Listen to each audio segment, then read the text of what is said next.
Hi friends, आज आपण मानकु गोटे ब्लाउज उपर टिप्स बतेबी।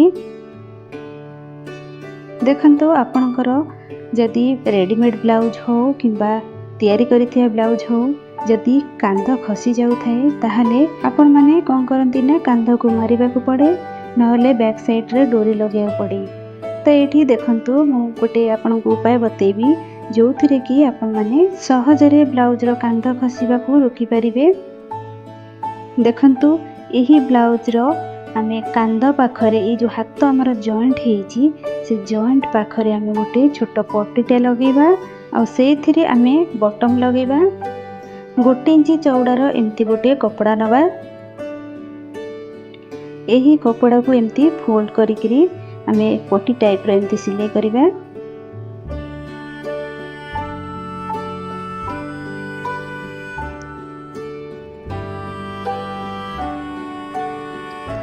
देखंतु ए टाइप रो पट्टी बनै नेबे।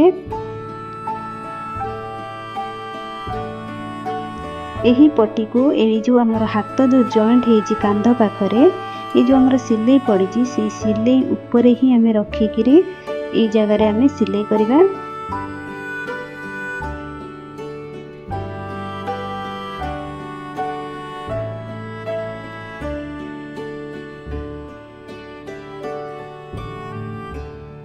देखंतु एमती सिलाई कर सारिबे।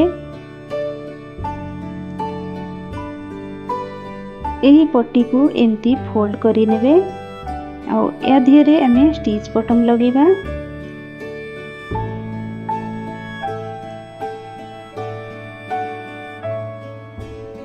देखंतु ए टाइप रो स्टिच बटम नेबे। एही पट्टी ऊपरे एही वाला बटम लगेबे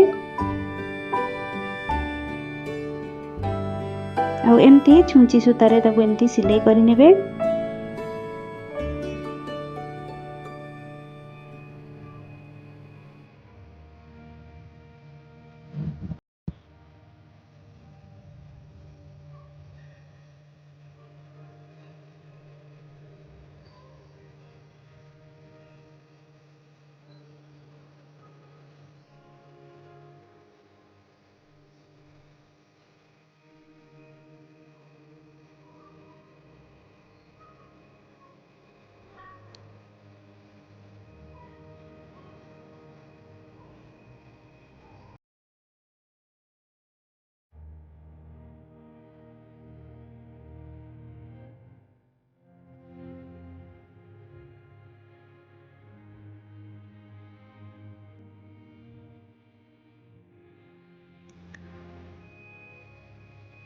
एही पट्टी ऊपर आमे गोटे साइड बटम लगे सारा परे एमती मार्क करी नबा कांध पाखरे।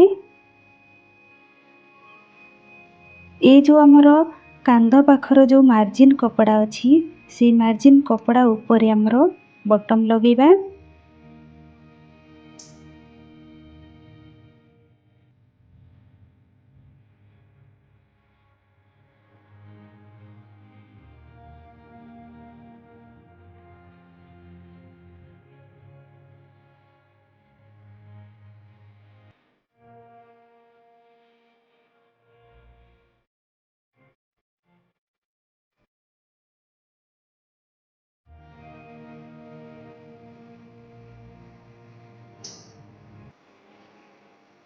एठी देखंतु स्टिच बटम हमर एठी लगे नेले आ ए जो हमर स्टिच बटम जो लगेले ब्लाउज पिंधिला बेले ब्रा रो फीता को एमती भीतर रखी करी स्टिच बटम एमती दे नेबे। देखिबे आपनकर कांध बिल्कुल आउ खसीबनी आ ऊपर पटरे बिल्कुल देखा भी जाउनी। ब्लाउज रो दुई पट कांधरे एमती लगे पारिबे। आशा करूची मोर ये छोटिया टिप्स आपन पई हेल्पफुल थिबो। जदि ये वीडियो भलो लागि थाए ताहले लाइक करिवे। Thank you.